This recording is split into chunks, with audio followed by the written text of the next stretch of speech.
चलो चलो जल्दी चलो, आ जाओ प्रेमियों, सत्संग का समय हो गया। आज सत्संग का आखिरी दिन है। चलते चलाते दो वचन सुन लीजिए, यही वचन आपके काम आएंगे। आपके जीवन में और कुछ काम होने वाला नहीं है। ये वचन आपकी संभाल करेंगे, आपकी सुरक्षा करेंगे, हर तरफ से आपको बचाएंगे। अगर आपने वचनों को मान लिया, अपने जीवन में उतारना सीख लिया, तो ये सब लाभ तुम्हारे हक में होगा। इसलिए जब कभी ऐसा अवसर हमें आपको अपने मानव जीवन में मिला करें, तो हम सब जीवों को सोचना चाहिए हमारे सबों पर हरि और गुरु की कृपा होगी। बिना परमात्मा की कृपा से संत महात्मा नहीं मिलते। बगैर संतों की दया के इन जीवात्माओं का उद्धार नहीं होता।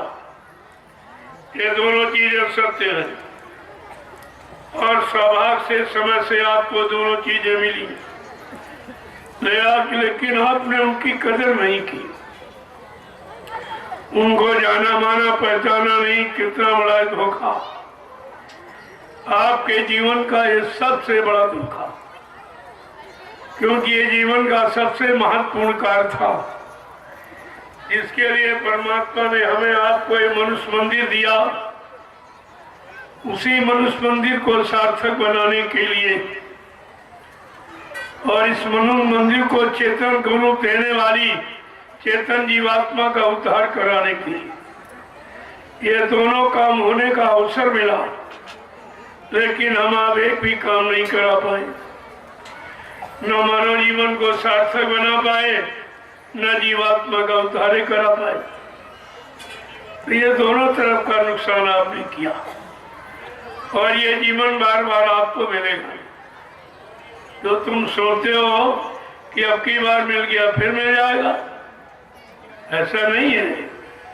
इसीलिए पहले से लिख के बता दिया गया कि कबहू ककारी करुणा नर देहि अद्वैत ईश्वर बिन है तू सने। कभी कभी करुणा निधान कृपा दया मेहरबानी करके मानो अनमोल मंदिर हमें आपको देता कि जाओ अब की बात किसी संत महात्मा की तलाश करके अपने घर जाने का रास्ता पूछ लेना। ये मानो मंदिर परमात्मा की प्राप्ति के मिला है और जीवात्माओं को अपने घर जाने का अवसर मिला। देखो कितना बड़ा महत्वपूर्ण कार्य जो किसी युग में किसी का नहीं हुआ। और यहाँ तक न ब्रह्मा का, न विष्णु का, न शंकर का, न रामकृष्ण का, न 33 करोड़ देवी देवता, न 9 करोड़ दुर्गा, न 10 करोड़ शंभु, ये काम किसी का नहीं। जो कार्य करने का अवसर हमें आपको ये मानव शरीर मिला है, लेकिन ये किसी ने अवसर ये पाया नहीं, क्योंकि उस समय संत सदगुरु नहीं आए थे और बिना संत सदगुरु के इस जीवात्मा का उद्धार कल्याण कोई नहीं करा सकता। तो हमें आपको गुरु नहीं सतगुरु की जरूरत है। गुरु किसे कहते हैं? जो रात पर धन दौलत मान सम्मान अधिकार दिला दे, पद पत्नी बाल बच्चे दिला दे और आपका इतिहास बना दे, पूजा करा दे, उसको गुरु कहते। और सतगुरु, सत माने ईश्वर, गुरु माने मिलाने वाला, जो ईश्वर पार ब्रह्म महाकाल सतपुरुष से मिलाए, दर्शन दीदार कराए और जीवात्मा को सचखंड और सतलोक पहुंचाए। ये है सतगुरु का काम। और सतगुरु इस कलयुग में आए और किसी युग में आए। कितने हजारों नानक जी आए, पट्टू आए, रविदास आए, मीरा से जो भाई, यानी मतलब इतने सतगुरु यहाँ आए और सबने जीवात्मा को जगाने का काम किया। लेकिन ये वादा किसी ने नहीं किया जो बाबा जय गुरुदेव जी महाराज ने किया। क्या वादा किया? कि नामदान तो सबने दिया, नाम की कमाई और सुमरन का आदेश तो सबने किया, लेकिन ये वादा नहीं किया कि जिनको मैंने नामदान दिया है उनकी जीवात्मा को जब तक मैं सतलोक सचखंड अनामी धाम नहीं पहुंचा दूंगा तब तक मैं मानव शरीर को छोड़ के जाने वाला नहीं हूं। ये वादा सृष्टि में किसी ने नहीं किया, क्योंकि ये जितने आए थे वो गुप्त संत आए थे। उन्होंने इशारा किया था, नानक देव जी महाराज जब आए उन्होंने भी इशारा किया कि राज करेगा खालसा, बाकी बचे न कोई। इस बात को अभी तक लोग नहीं समझता है कि खालसा किसे कहते। खालसा का मतलब जिसमें निखालिस नूर ही नूर हो, प्रकाश ही प्रकाश हो, लाइट और उजाला हो, शब्द ही शब्द हो और कुछ विकार न हो, उसे खालसा कहते। लोगों ने यहाँ उसका अर्थ का नष्ट कर दिया और सब बेचारे फंस गए। समझ में किसी के कुछ नहीं आया कि आगे संतों का राज होगा। आगे कलयुग में संत राज वही है भारत माँ, अब बचाए बची है ना, बाबा जय गुरुदेव की वाणी अब दिखाई पड़िएगा। ये गुरु नाम की महिमा बताने वाला कलयुग में आएगा, जो सारे गुरुओं की जय जयकार कराएगा। इसीलिए आपके सामने जय गुरुदेव नाम आया। जय गुरुदेव नाम का पहले मतलब समझ लो, ये किसी आदमी इंसान, किसी आत्मा महात्मा का नाम नहीं है। जय गुरुदेव का मतलब जितने गुरु आए उनकी जय, जितने मौजूद हैं उनकी जय, जितने भविष्य में आएंगे सबकी जय। यानी गुरु की जय जयकार कराने वाला, बताने वाला ऐसा नाम कलयुग में जो सारे गुरुओं की जय कराना सिखा दिया। और लोगों की समझ में अभी नहीं आया कि जय गुरुदेव नाम क्या। अरे बीच में गुरु बैठा, आगे जय पीछे देव, बीच में गुरु बैठा और आप शंका में आ गए कि जय गुरुदेव नाम कहाँ से आए। मैंने आपको बताया था जय तो यानी आदर सूचक, जय राम जय किरण जय हनुमान सबके आगे लगाते और पीछे लगाते हो जो तुम्हें सब कुछ दे और बदले में कुछ न दे, और ऐसा दे जो यहाँ कोई दे न सके। ये दाम, ये रुपया पैसा धन दौलत नहीं राज पाते, क्या करे, ऐसा नाम दे दे जिस नाम से जीव अनामी धाम पहुंच जाए, अनामी महापुरुष का दर्शन दीदार करे। उस नाम की महिमा, तभी गोस्वामी महाराज ने लिखा, कोटि नाम संसार में तासे मुक्ति न होए, आदि नाम जो गुप्त जब बूझे बिरला को। करोड़ों नाम भगवान खुदा के यहाँ प्रचलित है, लेकिन कहते हैं आदि नाम जो गुप्त जप, यानी जिसका गुप्त जाप, यानी वाणी जबान से नहीं, अंदर अंदर अजपा जाप किसे कहते हैं।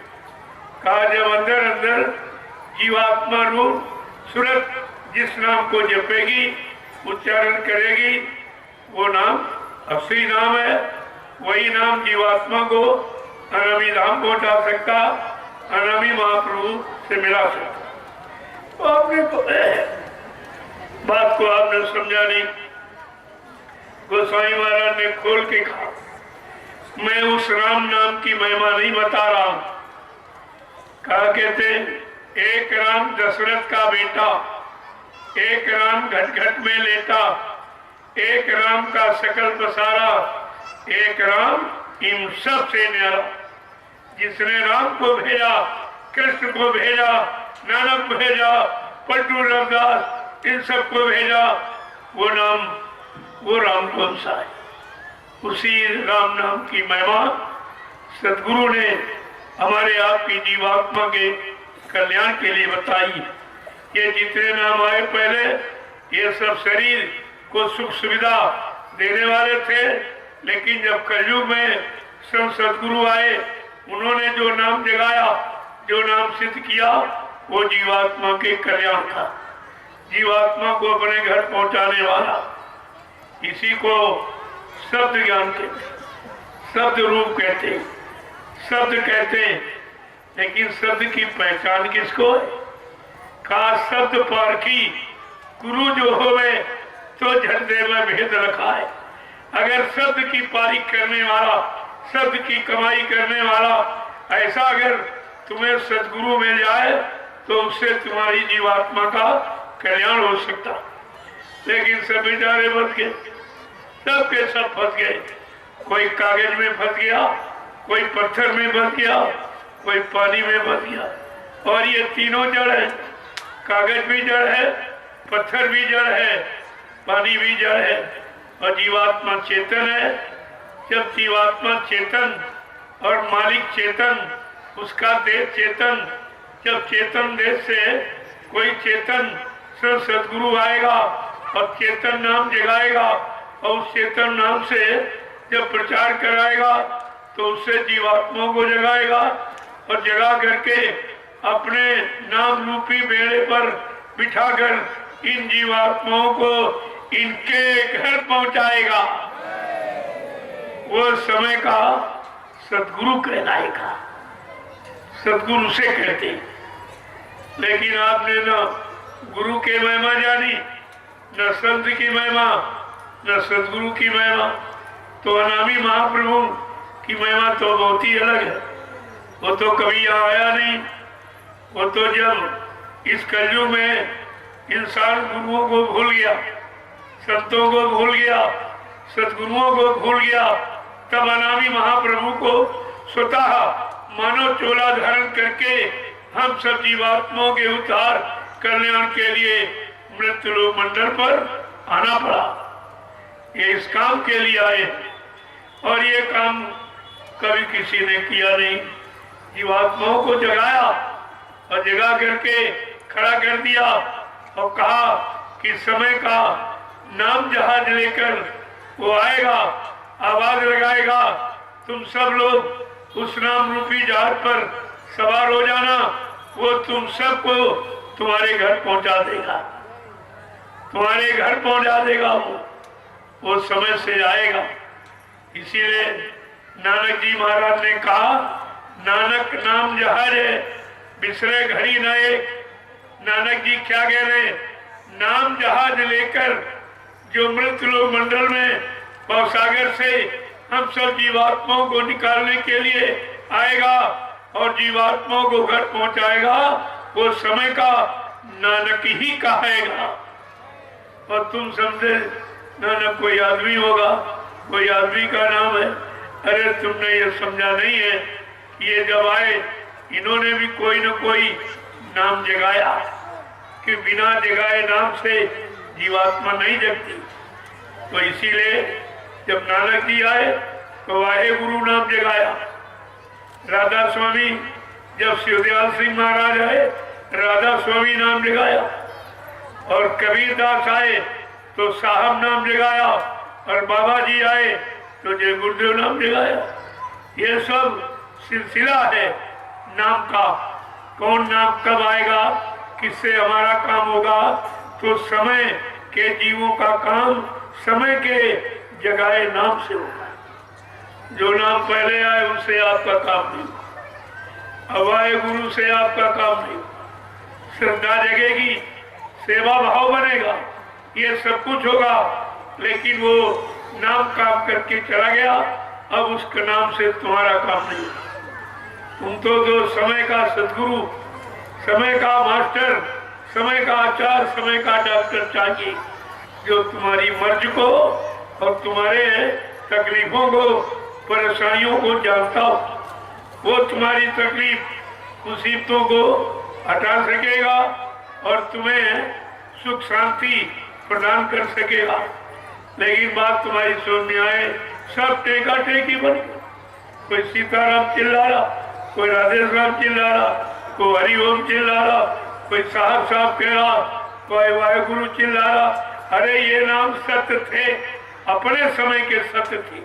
जब वो आए थे तो उन्होंने उसका प्रचार कराया, और जिन जीवों ने उस समय उन नामों को माना और पहचाना और उनके अधीन हो गए, उनका काम हो गया। अब तुम्हारा काम उनसे नहीं होगा, तुमको भी अपने समय का नाम चाहिए।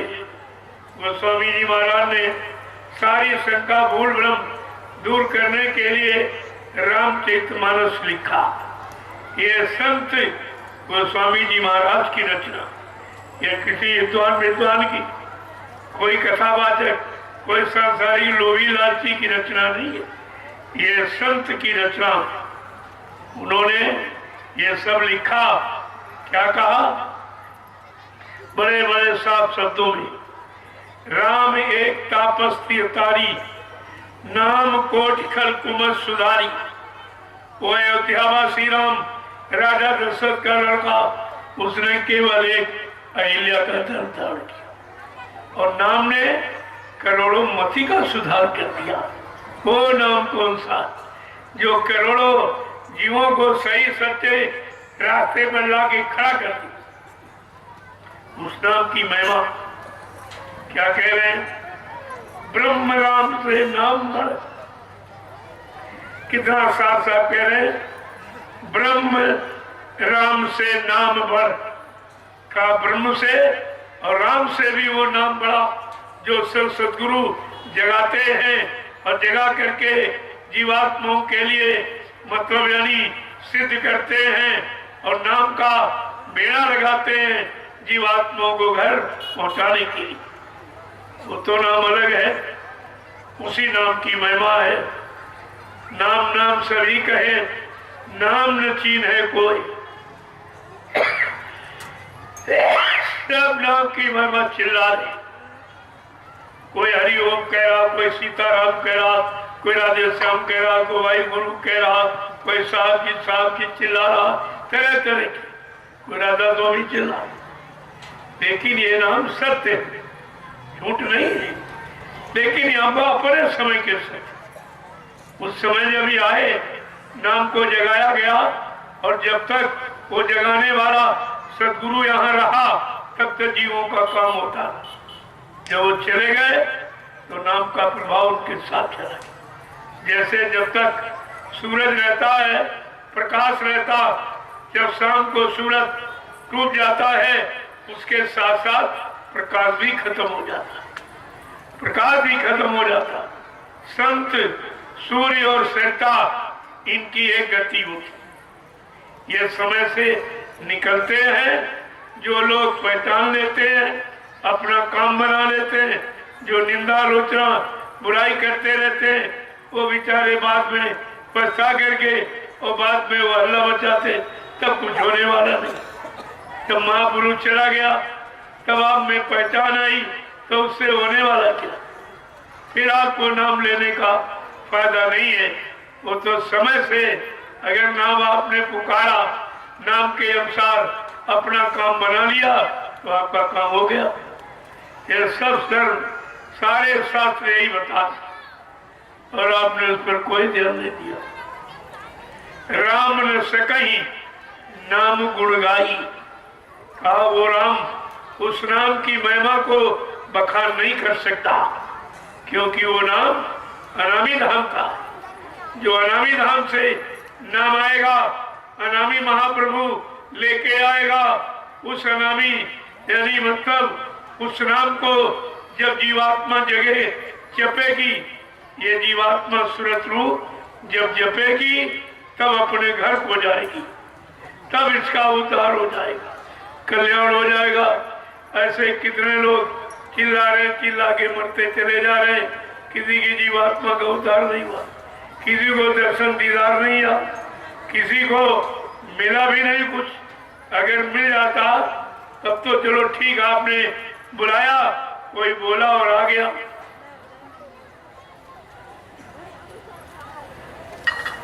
कितनी बड़ी चीज महापुरुषों ने कैसे संभाल के रखी थी हम सब कलयुग के जीवों के लिए।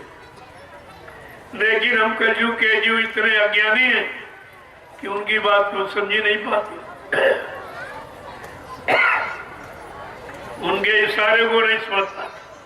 वो क्या कहना चाहते हैं, किस काम के लिए आए हैं, कौन सा काम करना चाहते हैं, कौन सा लाभ देना चाहते हैं, हम आप उनकी शरण में तो जाते हैं। सत्संग वचनों को केवल कानों ने सुना लेकिन मन ने स्वीकार नहीं किया। ये तो मन का विषय। सत्संग मन को सुधारने की जरूरत है। अगर मन का शुद्धिकरण करना है, मन को संभालना है, मन को भोगों से हटाकर नाम योग की साधना में लगाना है, तो तीन बातें संत मत में यानी मुख्य हैं। सत्संग करो, सेवा करो और भजन करो। चौथा कोई रास्ता। ये तीनों रास्ते मन के शुद्धिकरण के। अगर मन को शुद्ध करना है तो बगैर सत्संग वचनों के ये सुधर नहीं सकता। जब संत सदगुरु के वचनों को सुनेगा तो मन भोगों से हटेगा और संतों की जो नाम योग की साधना है उसमें मन लगेगा आपका। और तुम ऐसे चाहो कि लग जाए तो लगने वाला नहीं। तुमने कितनी पूजा की, तुम्हारा मन ठीक हुआ? तुमने पत्थर की पूजा, कागज की पूजा, पानी की पूजा, ये सब पूजाएं आपने की, लेकिन मन तुम्हारा ठीक हुआ? मन तुम्हारा सुधरा? मन भोगों से हटा, नाम योग की साधना में लगा? ये तुम खुद देखिए। तुम्हारी जो तुमने पूजा पाठ आप तक की वो किसी की भी को, लेकिन उससे आपका मन नहीं ठीक, क्योंकि मन के ठीक करने के उपाय इसमें नहीं है। ये तो मन को और बौखलाने वाले, मन को और भोगों की तरफ ले जाने वाले ये सब काम है। जब पूजा करते हो तो कोई न कोई कामना करके, बगैर कामना के पूजा नहीं करते। अब कामना है काल के सामान को पाने की। सामान दयाल का मांगना चाहिए, लेकिन जब दयाल और काल के सामान में आप अंतर ही नहीं समझते तो तुम काल दयाल के बारे में जानोगे क्या?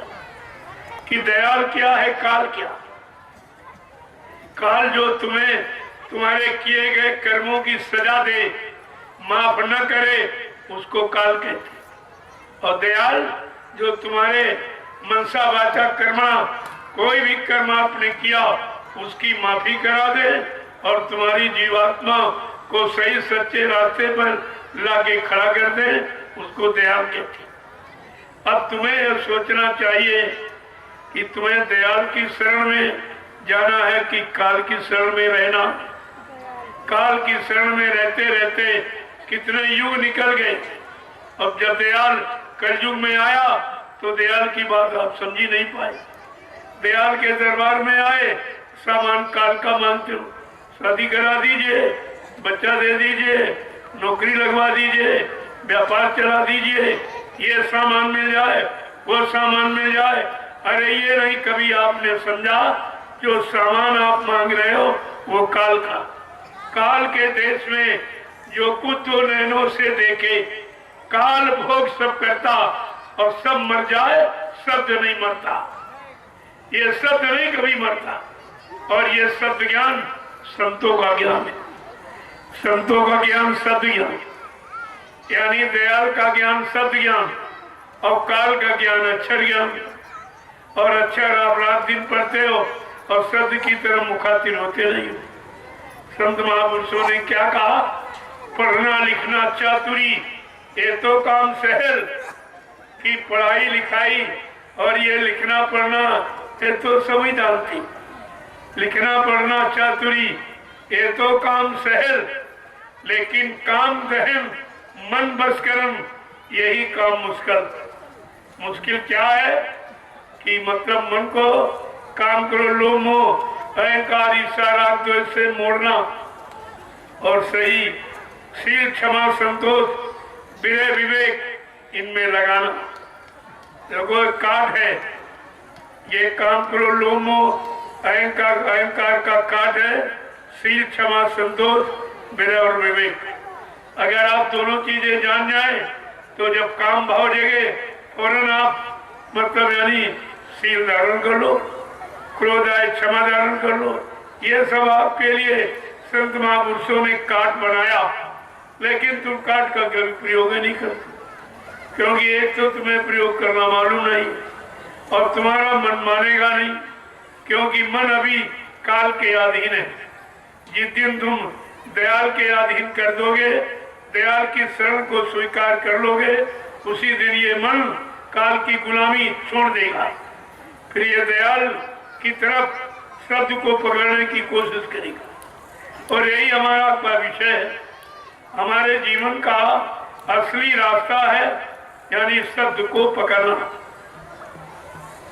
शब्द को पकड़ना। अब शब्द क्या है? कहा जो ऊपर से आवाज आ रही।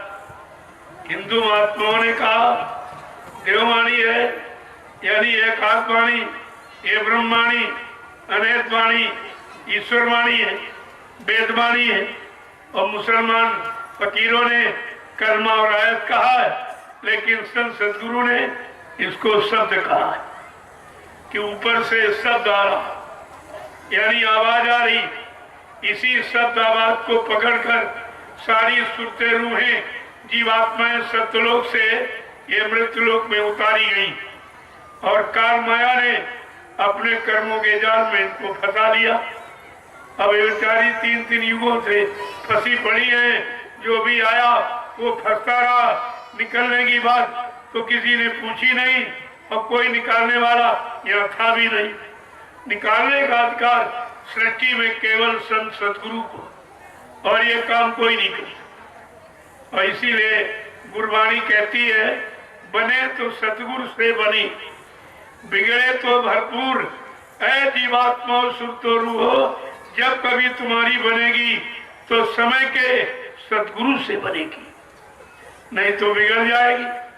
और बिगड़ी गई सब तो बिगड़ गई। इसलिए कहा सतगुरु एक गुरु बहुत तेरे। वो भी आपको बताया कि समय का सदगुरु जीवात्मा का उद्धार कराने वाला, जीवात्मा को परमात्मा से मिलाने वाला, जीवात्मा को सचखंड और सत्य देश पहुंचाने वाला, ये समय का एक ही आता, ये 2-4 नहीं आते। इसीलिए सच्चे सदगुरु की पहचान के लिए आपके शरीर से जुड़े हुए 6 गुरुओं को बताया गया कि भाई गुरु असली कौन है। कहा पहला गुरु पिता और माता जो है रक्त बीज के दाता। दूसरा गुरु भाई वो दाई जो गर्भवास की मैल छुड़ाई। तीसरा गुरु नाम जो धारा ले ले नाव जो गांव पुकारा।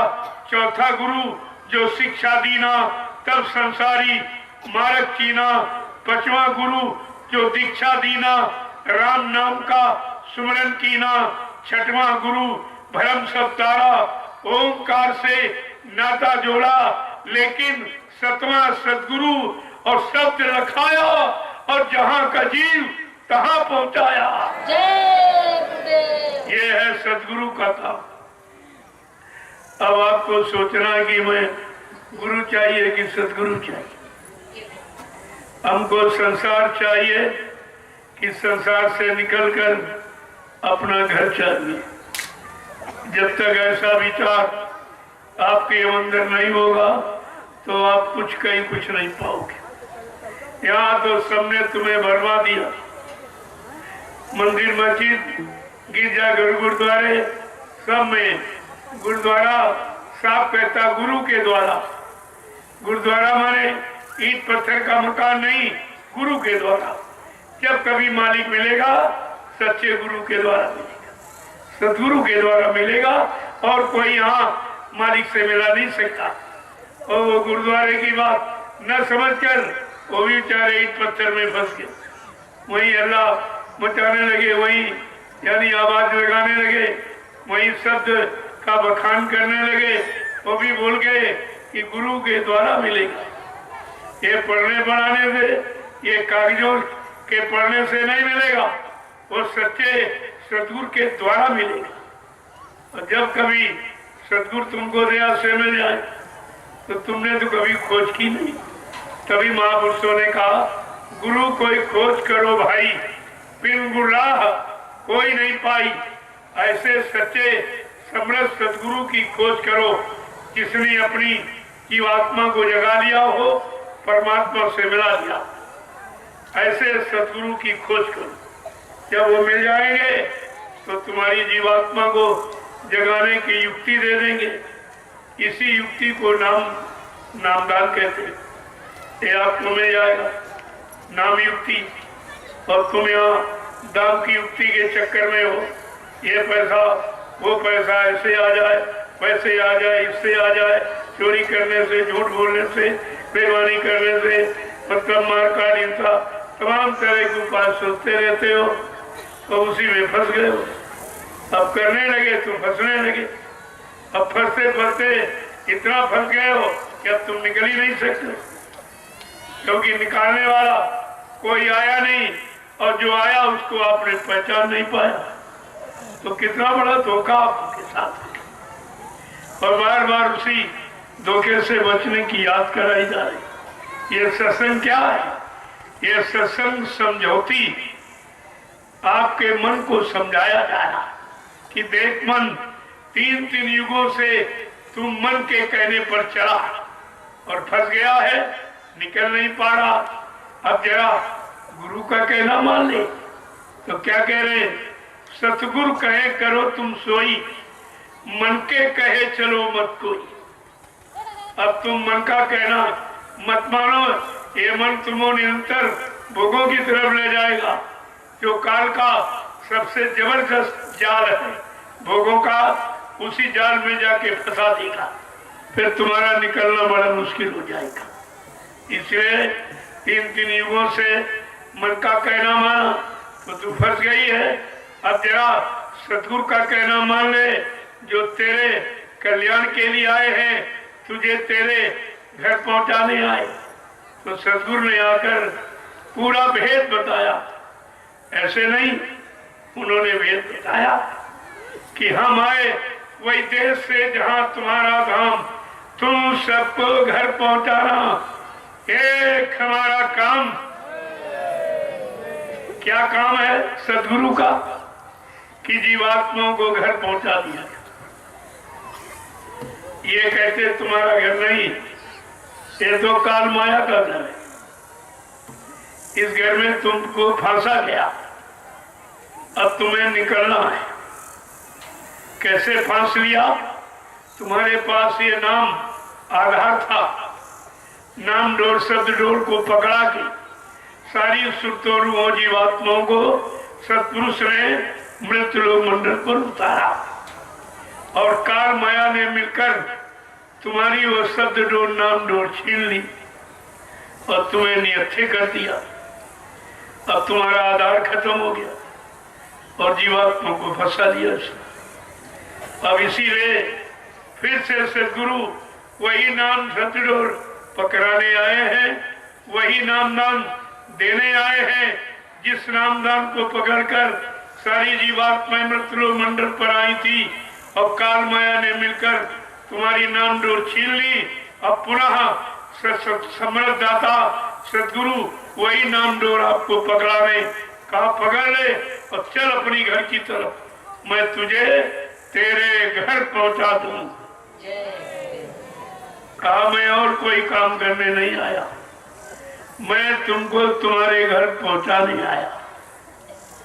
देखो कितनी बड़ी आवाज लगी, और आप पुराने टेकी बने हो, पकड़े बैठे हो, तुम्हें ये भी नहीं मालूम है।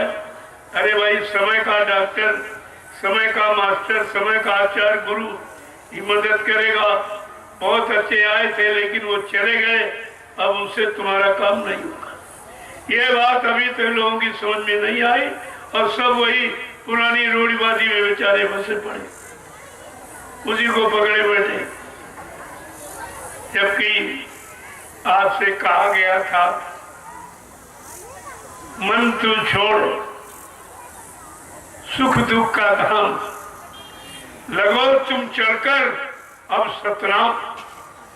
तेरा जो सच्चा नाम है, सच्चा धाम है, सच्चा काम है, और उस सतनाम की अपनी तरफ चल, वो तुम्हारा सच्चा धाम है। मैं तुझे वहां पहुंचा दूं।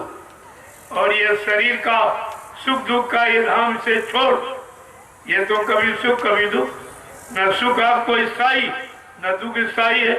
यही सुख दुख के झमेले में तुमको भागता रहता, कभी सुख दे देता, तुम हंसने लगते हो, फिर दुख दे देता, रोने लगते हो, फिर दुख देता, फिर हंसने, फिर इसी हंसने रोने में ये पूरा जीवन तुम्हारा खत्म हो जाता। ना हंसना हाथ लगा, ना रोने ही हाथ लगा।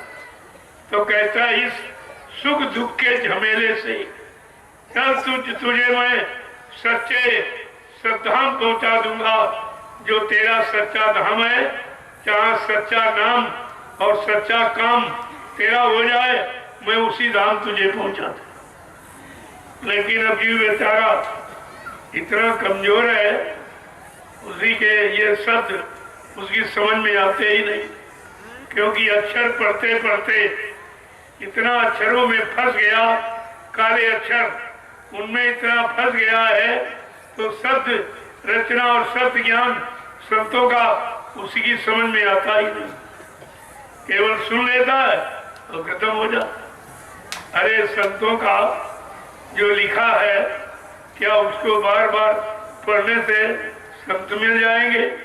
किताब पढ़ने से भगवान मिल जाएगा? अगर किताबों से भगवान मिल गया होता तो सबके घर में रखी, सब भगवान को प्राप्त कर लिए होते, सबको अपना धाम मिल जाता। तो मैंने जब लोगों से पूछा कि भाई किताबों से गुरु बना है कि गुरु ने किताब बनाई, मैंने सिखों से पूछा कि आप ये बताइए, ये ग्रंथ साहब जिसे तुम कहते हो साहब, ये साहब शब्द किसने दिया था? ये ग्रंथ ने दिया कि संत ने दिया? और ये ग्रंथ साहब किसने लिखा? ये संतों का लिखा है कि ग्रंथ संतों को बनाता है कि संत ग्रंथ को बनाते? तो ग्रंथ गुरु हो गया। यही उनका भ्रम नहीं जा रहा। कहते ग्रंथ गुरु, सारे सिखों को आदेश हो गया वो ग्रंथ को गुरु मानेंगे। ऐसा बीच में लोगों ने भरमा दिया, जबकि ग्रंथ से गुरु नहीं है, ग्रंथ से गुरु नहीं बना, गुरु से ग्रंथ बना। गुरु तो हजारों ग्रंथों को बना देगा और ग्रंथ ही नहीं जीवात्मा को जगा के परमात्मा से मिला देगा, लेकिन ग्रंथ न जीवात्मा जगा सकता न परमात्मा से मिला सकता। इतनी मोटी बात तो लोगों को पकड़नी चाहिए। अभी तक इसको कोई नहीं पकड़ता। जब मैं उनसे पूछता हूँ कि ये बताओ आप इतने दिन से ग्रंथ साहब का पाठ कर रहे हो, क्या गुरु नानक देव जी महाराज मिले या किसी संत का दर्शन दीदार हुआ या किसी ने तुमसे स्वप्न में या जागते में कुछ कहा कि इसको पढ़ने से मैं तुमको घर पहुंचा दूंगा, तुम्हारी जीवात्मा जाग जाएगी, क्या ऐसा किसी संत ने वादा किया? तब कहते ये तो नहीं किया। हमने फिर क्यों लगे? सच्चे गुरु की तलाश करो। जब गुरु मिल जाएगा तो ग्रंथ मिल जाएगा, लेकिन ग्रंथ से गुरु नहीं मिलेगा और गुरु से हजारों ग्रंथ मिल जाएंगे।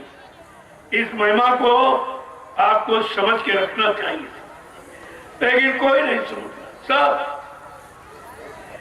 रामायण को मानते, रामायण की नहीं मानते, राम को मानते, राम की नहीं मानते। ऐसे लोग गुरु नानक साहब को मानते, लेकिन गुरु नानक साहब की शिक्षा और सिद्धांत और युक्ति क्या है उसे नहीं मानते, उसे नहीं मानते। ग्रंथ को मानते हैं, लेकिन ग्रंथ जिसने लिखा उस सदगुरु को नहीं मानती। तब फिर ग्रंथ क्या कहेंगे? अरे ये कागज है, क्या कागज की नाव तुम्हें पार कर देगी? क्या पत्थर की नाव तुझे पार कर देगी? और तुम्हारे पास कागज और पत्थर की नौका, पत्थर तुम्हें डुबो देगा और कागज गल जाएगा। ये दोनों नैया तुम्ही को डुबा देंगी, तुम्हें किनारे नहीं लगाएंगी, तुम्हें पार नहीं करेंगी। लेकिन बात समझ में आ जाए तब तो। कितना समय लग गया, 750 वर्ष संतों को यहाँ पर आते हो गया।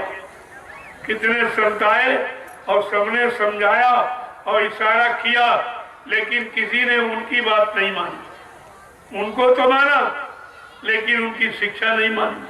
तो उनको मानने का क्या मतलब? उनको मानने का मतलब उनकी शिक्षा माने, जो बताएं उसको हम करें, उसके अनुसार चलें, तो हमें आपको लाभ मिल जाएगा। अंतर ऐसे लाभ मिलने वाला नहीं है। इसलिए वचन वाणी को बहुत सावधानी के साथ सुनना चाहिए और एक एक वचन वाणी को पकड़ के अपने जीवन में उतार के रखना चाहिए।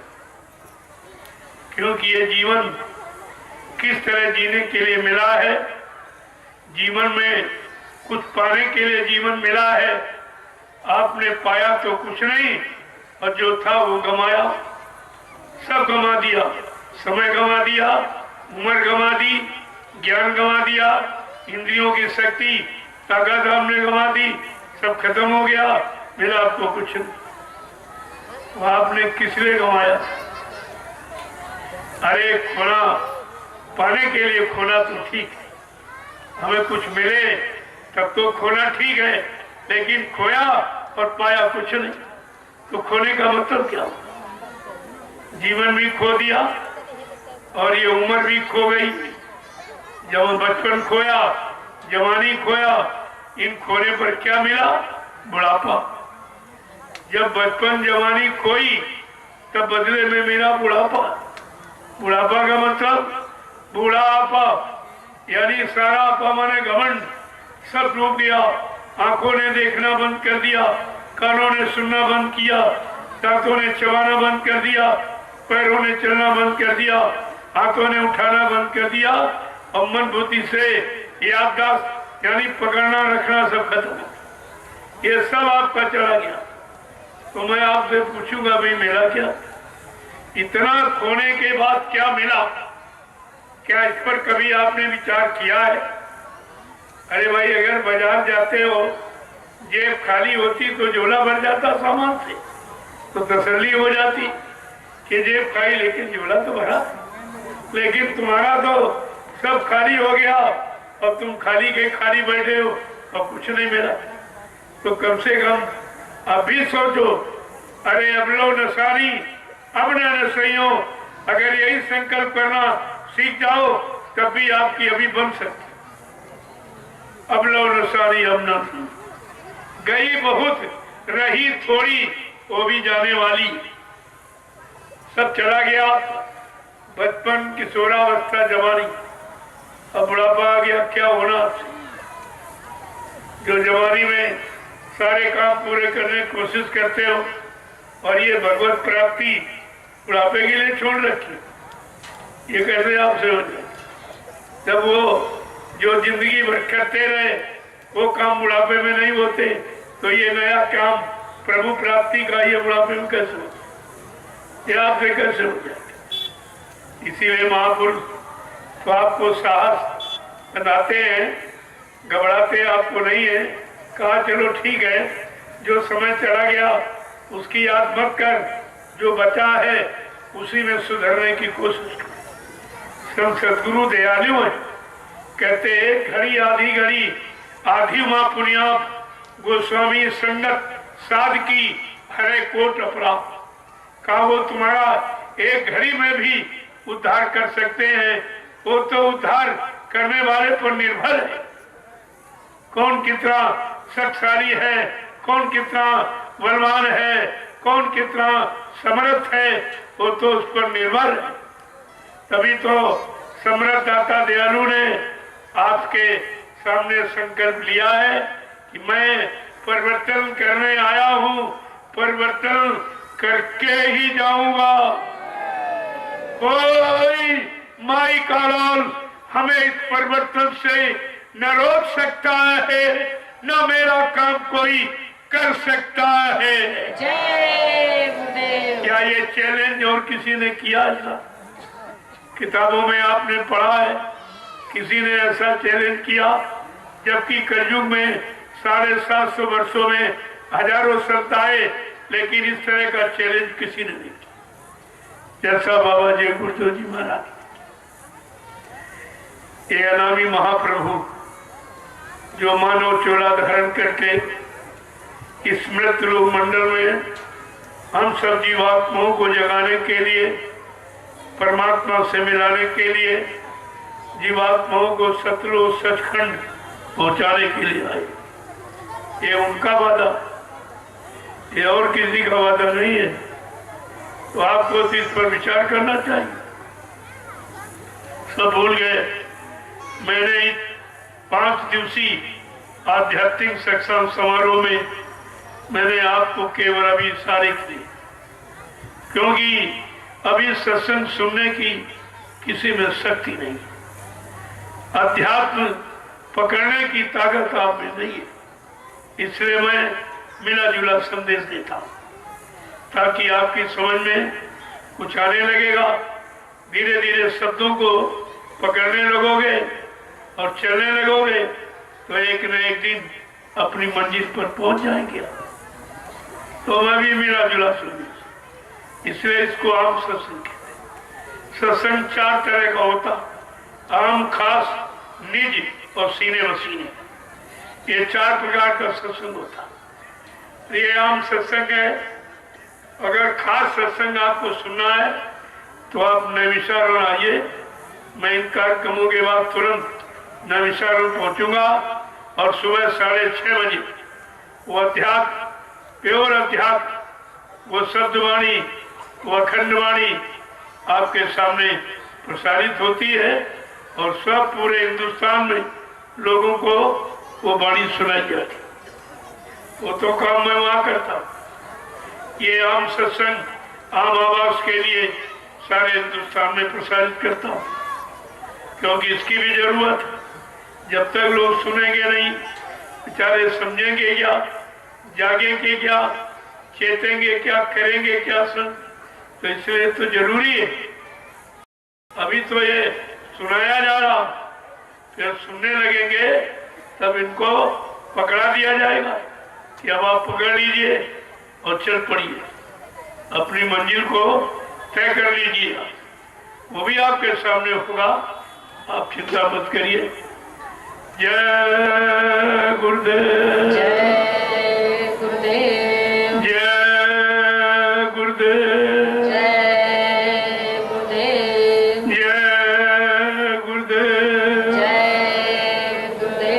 जय गुरुदेव नाम किसका, प्रभु का, जय गुरुदेव नाम किसका, प्रभु का, जय गुरुदेव नाम किसका, प्रभु का, प्रभु का प्यारा नाम। जय गुरुदेव। अब आप लोग खड़े हो जाइए।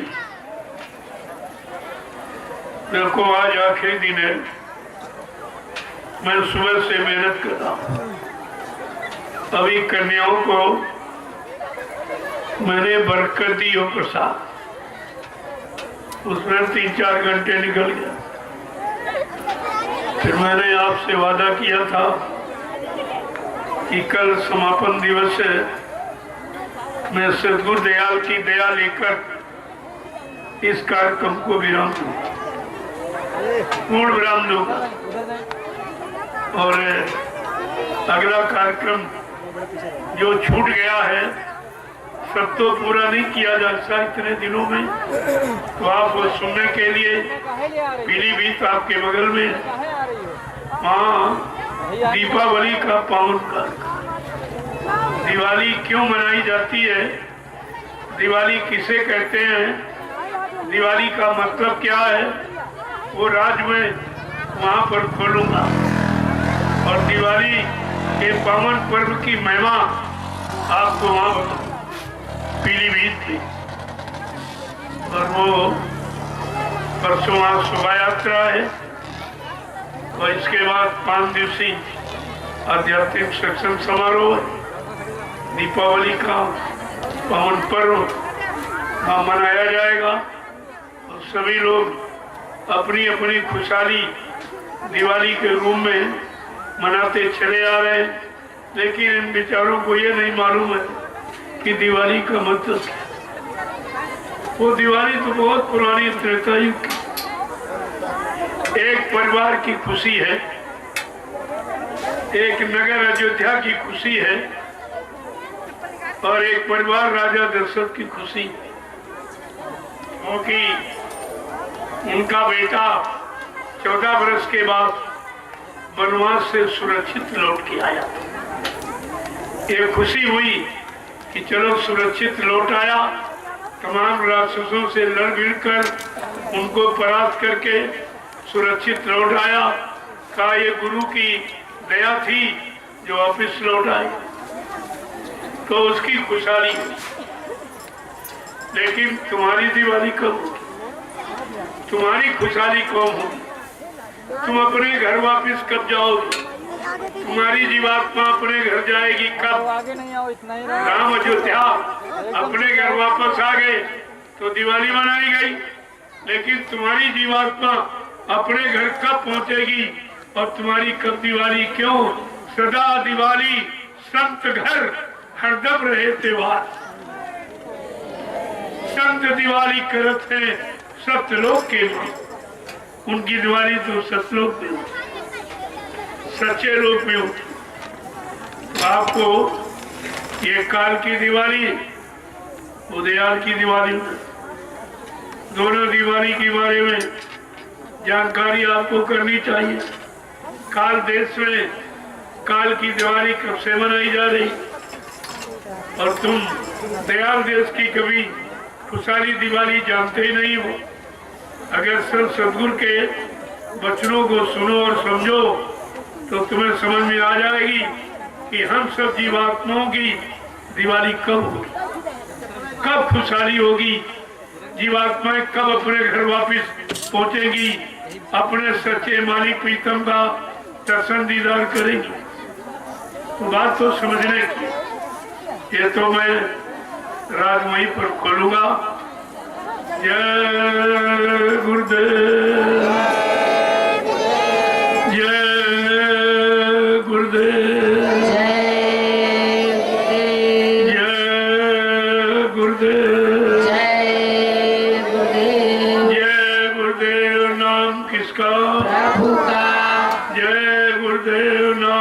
किसका? प्रभु का प्यारा नाम। जय गुरुदेव जोर से बोले, जय गुरुदेव सब मिल बोले, जय गुरुदेव बोलना होगा, जय गुरुदेव अभी से बोलो। जय गुरुदेव दुख दर्द हरेंगे, जय गुरुदेव सब कष्ट मिटेंगे, जय गुरुदेव सुख शांति भी देंगे। जय सबके दाता, गुरुदेव सबके मालिक, जय गुरुदेव प्रेम से बोले। ये नाम नहीं इंसान का, ये नाम है प्रभु का ये काम नहीं इंसान का, ये काम है प्रभु का ये आपको ध्यान में रखना चाहिए। ये नाम वो काम करेगा जो जिस युग में जो भी नाम आए, उन नामों ने जो काम नहीं करके दिखाया, वो काम ये कलयुग का जगाया। कलयुग के जीवों के लिए जय गुरुदेव नाम प्रभु का, ये प्रभु का नाम। और प्रभु की सारी सत्ता मृत्युलोक से सतलोक सब प्रभु की सत्ता है। जब सत्ताधारी मृत्युलोक मंडल पर आ गया तो कौन सा काम नहीं हो? क्या उससे कोई काम न होने की बात सोचते हैं आप? जब मालिक खुद आ गया, जब अवतारी शक्तियां आई, उन्होंने काम पूरा कर दिया। आज तो मालिक खुद आया होगा, उसे किसी से सलाह लेने की, राय लेने की क्या जरूरत? इसलिए उसने परिवर्तन की आवाज बगैर राय मशवरे की लगा दी कि मैं कलयुग को भगाऊंगा और सतयुग को लाऊंगा। सबको न्याय, सुरक्षा, रोजी रोटी की व्यवस्था बना के दूंगा, सबको शाकाहारी बनाऊंगा, सबकी जीवात्मा को जगाऊंगा, परमात्मा से मिलाऊंगा और जीवात्माओं को उनके घर सतलोक सचखंड अनामी धाम पहुंचाऊंगा। देखो कितना बड़ा वादा, ये वादा किसी ने आज तक किया नहीं। अब आपको सोचना चाहिए ये वादा किसके लिए है, किसको लाभ देने वाला है। इतना तो विचार आपको कर ही लेना चाहिए।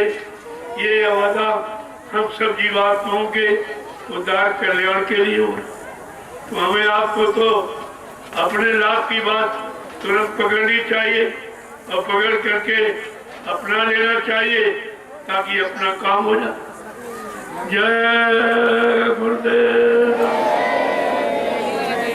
जय गुरुदेव, जय गुरुदेव जय गुरुदेव,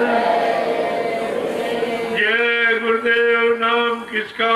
प्रभु का प्रभु का प्यारा नाम। सतयुग कौन लाएंगे, विश्व में शांति कौन लाएंगे, जन जन में प्रेम कौन लाएंगे? स्वामी जी का कहना है, ये बात को ध्यान में रखिए। ये और किसी ने नहीं कहा। इतने मंदिर, मस्जिद, गिरजाघर, गुरुद्वारे सब में और आवाजें लगाई जा रही, सब पाठ सुना रहे हैं, चर्चा सुना रहे हैं, लेकिन जो असली चर्चा शाकाहार बनने की, ये कोई नहीं कर रहा। जिसकी जरूरत है, जिससे देश में बिगाड़ हुआ, परेशानियां आई, कुदरत नाराज हो गई और वो ऐसे ऐसे काम विनाशकारी करने लगी, तो आपको तो इस पर विचार करना चाहिए था। लेकिन इस पर कोई अभी दृष्टि नहीं डालना, कोई नहीं दृष्टि डाल। लेकिन ये कहा गया कि एक दिन तुमको पछता के रो के, आंसू बहा के इस झंडे के नीचे आना ही पड़ेगा। ये झंडा सबके हित का, सबकी भलाई का और सबके कल्याण का, जात पात से बिल्कुल अलग थलग, छोटे बड़े गरीब अमीर इस मतभेद से बिल्कुल अलग। इसलिए ये झंडा सबका झंडा, सबकी सुख शांति का, सबको लाभ देने वाला। इसमें कोई जात पात का रगड़ा झगड़ा नहीं। तो फिर आपने समझ दिया है घर गृहस्थी परिवार को छोड़कर आप आए हो, तो मैं आपका बहुत बड़ा आभारी हूँ। आभार व्यक्त करते हुए एक ही प्रार्थना करूंगा कि आप सपरिवार साकारी हो। हमारी ये प्रार्थना आप स्वीकार कर लीजिए, आप सपरिवार साकारी हो जाइए, क्योंकि आगे का समय बहुत खराब। उससे बचना बचाना अब इंसान की बस की बात नहीं है। इसलिए आप धर्मात्मा महात्मा नहीं बन पाए तो शाकाहारी बन, इसमें कोई खर्चा भी नहीं है। तो ऐसा काम करो जिससे तुम्हारा लोक परलोक दोनों बन जाए, दोनों आपके बन जाए। जय गुरुदेव। देखो आपने जमीन का प्रयोग किया और यहाँ बैठकर आप 5 दिन सच्चा प्रभु का भजन, सच्ची इबादत पूजा आपने की, तो ये तो तीरथ बन गया। और आप इसको पाक साफ छोड़ के जाइए। 4-6 लोग प्लास्टिक की बोरी उठा लो, कोई कूड़ा कचरा कहीं पड़ाओ, दोनों पत्थर थोड़ा उठाओ और एक जगह रख के जला दो या गड्ढा खोद के। भंडार वाले, तुमने अगर कोई गड्ढा खोदा हो तो उसके पास दे, पानी डाल के लीजिए। ऐसी छाप छोड़ के जाओ कि तुमको लोग हमेशा याद करें। मैंने ऐसी छाप छोड़ी है और तुम कम से कम ये सफाई का अभियान इनको दिखा दो कि स्वच्छता अभियान किसे कहते। मैंने लोगों से कहा, जब भी किसी कार्यक्रम पे जाओ तो अपने साथ थाली लोटा गिलास लेके जाओ। शुद्ध पात्र में शुद्ध भोजन करोगे तो भजन बनेगा। भजन का भोजन से बहुत बड़ा संबंध होता। आप तो आप समझते नहीं। इस प्लास्टिक की भोजन की बर्तन में भोजन करोगे तो मन कभी शांत नहीं होगा, क्योंकि ये विकार युक्त ये बर्तन है, बहुत विकार, बहुत गंदा, सबसे गंदा है। आपको इसमें भोजन नहीं करना। अपना थोड़ी मतलब लोटा थाली गिलास साथ में रखो जोड़े में, और 4 मीटर मोजामा बिछाने का, 4 मीटर ओढ़ने का। जहाँ जाओ बिछा बैठ जाओ, धूप में तोड़ लो, प्रसाद का बोलो।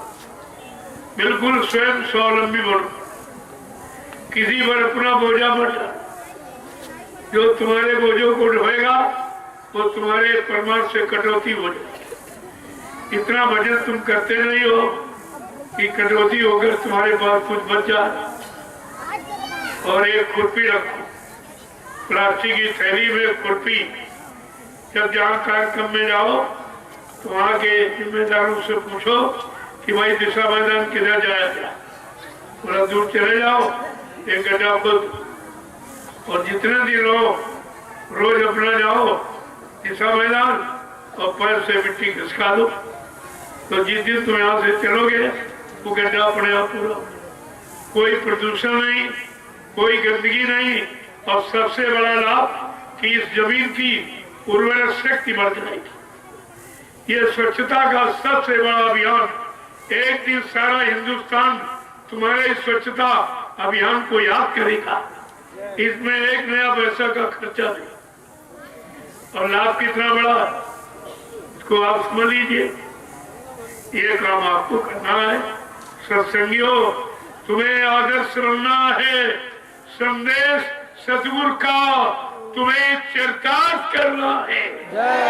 ये तुम्हें दिखाना है कि गुरु भक्ति कैसी होती है। हम ये पाठ पढ़ा के मानेंगे और दुनिया के लोगों को गुरु भक्ति का पाठ पढ़ा देंगे कि क्या होता, गुरु अनुशासन क्या होता।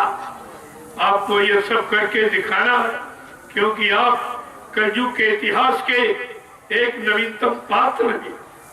नवीनतम पात्र आप हैं। इस बात को हमेशा ध्यान में रखिए। आप जहाँ गए जाओ अपनी मर्यादा बराबर झोले में रखो। दुनिया के लोग देखेंगे, तुमको देखते ही बदल जाएंगे। तुम्हारे काम को देखकर अपने आप लोगों में बदलाव आ जाएगा। इसी को कहते हैं वैचारिक क्रांति। आप समझते नहीं बात। जय गुरुदेव। जय गुरुदेव। अब आप चलने की तैयारी करो, धीरे धीरे इसे समेट लो और सुबह एकदम यहां से प्रस्थान करो, क्योंकि वहां भी आपको यही से लगा ऐसे गुरुदेव नगर 2 घंटे बना देते हैं। आप पहले से देखिए 2-3 घंटे में तैयार कर देते और 1 घंटे में उजाड़ देते। फिर दूसरी जगह ऐसे ये 9 बरस से लगातार मेहनत कर, उखाड़ना लगाना उखाड़ना लगाना उखाड़ना लगाना, ये 9 बरस से ये मेहनत कर रहे। ये समाज के लिए सच्ची सेवा, ये छोटी मोटी सेवा का प्रमाण नहीं है। और ये उखाड़ कर ले जाके पीलीभीत में लगा दें, वहां से उखाड़ेंगे सीतापुर में लगा दें, फिर कहीं कार्यक्रम बनेगा फिर ये वहां लगा देंगे। इस तरह इनको पक्का किया जाए। दौड़ाते भगाते इसी में ट्रेंड हो जाए। ये सब ट्रेंड हो रहे हैं। जय गुरुदेव। जय गुरुदेव। अब मैं अपनी वाणी को आज पूर्ण विराम दे रहा हूँ। सतगुरु दयाल की दया कृपा से ये कार्यक्रम निर्विघ्न हो, कोई विघ्न बाधा नहीं। कुदरत ने पूरा साथ दिया और आपने मेरे साथ रह के खूब अनुभव किया। कितनी मूसलाधार बारिश में आप मेरे साथ गए कार्यक्रमों में, देखा कि जितने दिन कार्यक्रम हुआ उतने दिन बारिश नहीं, तुरंत बारिश रुक गई बारिश, तो लोग आश्चर्य कर रहे थे। हमने इसमें आश्चर्य की क्या बात। ये प्रकृति से संबंधित सुधार नीति है और जो प्रकृति चाहती है हम वही काम करते। जब हम प्रकृति का काम कर रहे हैं, प्रकृति उस काम में हमारा सहयोग कर रही। मैं इसके काम में बाधा नहीं डालता हूँ, ये मेरे काम में बाधा दिया।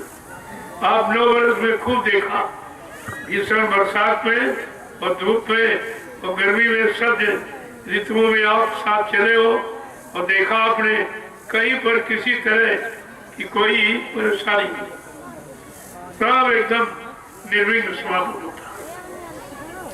तो ये आज मैं इसको पूर्ण विराम दे रहा हूँ। कोई भूल चूक त्रुटि गलती कहने बोलने में हो गई हो तो आप सब लोग हमें छोटा समझकर हमेशा क्षमा करते रहेंगे। अवसर मौका मिलता रहेगा, आप सबके दर्शन करता रहूंगा। गुरु के अनमोल वचन तुमको तुम्हारे सबके काम तक पहुंचाता रहूंगा। मेरा और कोई काम नहीं, यह बिल्कुल खुला अभियान मेरा है। न कोई सेवा मांगता, न कोई किसी की निंदा आलोचना बुराई करता, न सिखाता, न गलत रास्ते पर चलता, न चलने की शिक्षा देता। एकदम बिल्कुल ये पाक साफ आपके सामने है और 9 बरस से बराबर एक रस चला। यद्यप लोगों ने बड़ा उखाड़ पछाड़ किया, लेकिन सत्य कभी पराजित होता ही नहीं। मैं अपने रास्ते पर चलता रहा। मेरे पास किसी की बात सुनने के लिए समय ही नहीं था। मैं क्या सुनता और उसे सुनने से हमारा कोई काम नहीं होता। हमने कहा अगर भाई तुम सच्चाई हमारे साथ सहयोग कर सकते हो सच्चाई का तो कर दीजिए, नहीं जो काम तुम्हारा अपना तुम करिए, जो मेरा काम मैं कर रहा हूँ। मैंने किसी की बात सुनी ही नहीं। बड़ी निंदा आलोचना बुराई लोग कहते थे ये निकाला जा रहा आपके बारे में ये है। हमने देखो है भले भलाई करते तो बुरे बुराई करते। जिसका जो काम है वो अपना काम करेगा और जो मेरा काम है मैं अपना काम कर रहा हूँ। न मैं उनकी नकल कर सकता हूँ, न वो मेरे अच्छे काम की नकल कर सकते। ये चीजें आपने खूब देखी और खूब आपने अनुभव किया, लेकिन कुछ नहीं, सब जहाँ के तहाँ एकदम स्थिर हो गए और ये सत्य अपने आप आगे बढ़ रहा और सत्य एक दिन अपना झंडा गाड़ देगा तो आपकी समझ में सब आ जाएगा। जय गुरुदेव, जय गुरुदेव, जय गुरुदेव, जय गुरुदेव। जय गुरुदेव। नाम किसका? प्रभु का, जय गुरुदेव। नाम किसका? प्रभु का, जय गुरुदेव। नाम किसका? प्रभु का, प्रभु का प्यारा नाम। जय गुरुदेव। अब आप जा सकते हो, आपके लिए आदेश हो गया। आप अपने घर की तरफ प्रस्थान करो। मैं कल निकलूंगा पीलीभीत के लिए, तो वहाँ भी 5 दिवसीय आध्यात्मिक सत्संग समारोह है। वहाँ भी लोगों को जानकारी दूंगा और धीरे धीरे ये पूरे हिंदुस्तान में एकदम सब जगह खबर फैल गई। ऐसा नहीं आप खड़े हो, आप अपने को नहीं देख पा रहे, लेकिन तुमको पूरा हिंदुस्तान देखना, क्योंकि ये बच्चे सीधा प्रसारण सब सीधा भेज रहे हैं एकदम। देख लीजिए ये क्या हो रहा। तुम कह रहे हो अनुशासन नहीं है, तुम कह रहे हो बीमारी है, 10 आदमी इकट्ठा नहीं होना, और यहाँ ये सदगुरु की मौज में ये कितने जीव पड़े, ये कितनी पड़े आप देखिए। ये सदगुरु की मौज है, ये उनकी मौज में। जय गुरुदेव। अब मैं आपके दर्शन दीदार के लिए नीचे बैठ जाऊं। चलते चलाते आपकी इच्छा है और मेरी भी इच्छा, मैं आपका चलते चलाते दर्शन करूं और आप सबको प्रणाम करूं और आपको प्रसाद देकर विदा करूं, ताकि आप सुरक्षित अपने घर पहुंचे। देखो कोई बहुत बड़ी जब जान पर कोई आफत आती तो शारीरिक तो थोड़ा टूटफाट और रुपया पैसा धन दौलत के नुकसान करा के हमारी जान को बख्श दिया जाता है। यद्यप तुम्हारे गुनाह बचने वाले नहीं है, लेकिन सदगुरु की शरण में जब जीव आ जाता है तो काल के हवाले नहीं होने दिया जाता, तो तुम्हारी जान बचा दी जाती, थोड़ा बहुत नुकसान हो जाता, वो नुकसान फिर पूरा हो जाएगा, लेकिन जान चलिए वो वापिस नहीं। कभी ऐसा मत सोचो कि हमारे साथ कुछ किया नहीं जाता। अब तुम जितना करने के लायक हो उतना तो किया जाएगा, और बल्कि उससे ज्यादा किया जाता आपके साथ। हर हालत में आपकी जान को बचाया।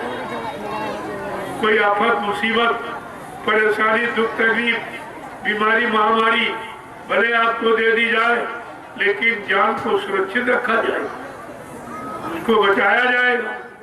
जीवात्मा को बचाने का लक्ष्य है, शरीर को से भोग निपटाने का भी लक्ष्य है कि जो तुमने किया है वो धीरज से भोग। इसी से तो 80% पाप बीमारी से कटते, बीमारी से 80% पाप कटते। इसलिए सतगुरु जिस पर खुश होता है, अपने उस जीव को, उस प्यारे को 3 चीजें देता: बीमारी, गरीबी और बदनामी। ये कहा 3 तरह का साबुन लगाता। सदगुरु 3 तरह का साबुन लगाते हैं तुम्हारे अनंत जन्मों के पापों की गंदगी को धोने के लिए, साफ करने के लिए। लेकिन जीव इतना कमजोर है, अगर एक भी कोई बीमारी दे दी जाए तो तुम गुरु को छोड़ने पर तैयार हो जाते कि नहीं, जब से मैं जय गुरुदेव में आया मैं बीमार रहता हूँ। अरे ये नहीं सोचते हो कि बीमारी से धीरे धीरे तुम्हारा कर्म कट रहा, अगर एकदम काट दिया तो तुम चले जाओगे, तुम बच ही नहीं सकते। तो धीरे धीरे मेहमान धीरे सब कुछ होए, हमारी सीते सोगा और ऋतु आए। इस बात को आपको समझना चाहिए। धीरज काम रहमान का और जल्दी काम शैतान का। तो शैतान का काम तो किया नहीं जा रहा है, अब रहमान का काम है कि धीरे धीरे धीरे आपके कर्मों की अदायगी हो जाए और अपने घर चले जाओ। कोई कर्म रह जाएगा तो आपको जाने नहीं दिया, वो रोक देगा। लेकिन सदगुरु दयाल इतने होशियार हैं, बीमारी देकर, गरीबी देकर, बदनामी देकर तुम्हारा कोई कर्म कर्जा रहने ही नहीं दे, जो कल तुमको यहाँ रोक सके। तुम्हारे साथ कितनी बड़ी दया की जा रही, लेकिन तुम उस दया को समझ नहीं पाते। जय गुरुदेव, जय गुरुदेव, जय गुरुदेव, जय गुरुदेव। नाम किसका? प्रभु का, प्रभु का प्यारा नाम। जय गुरुदेव। अब आप लोग लाइन में खड़े हो जाओ।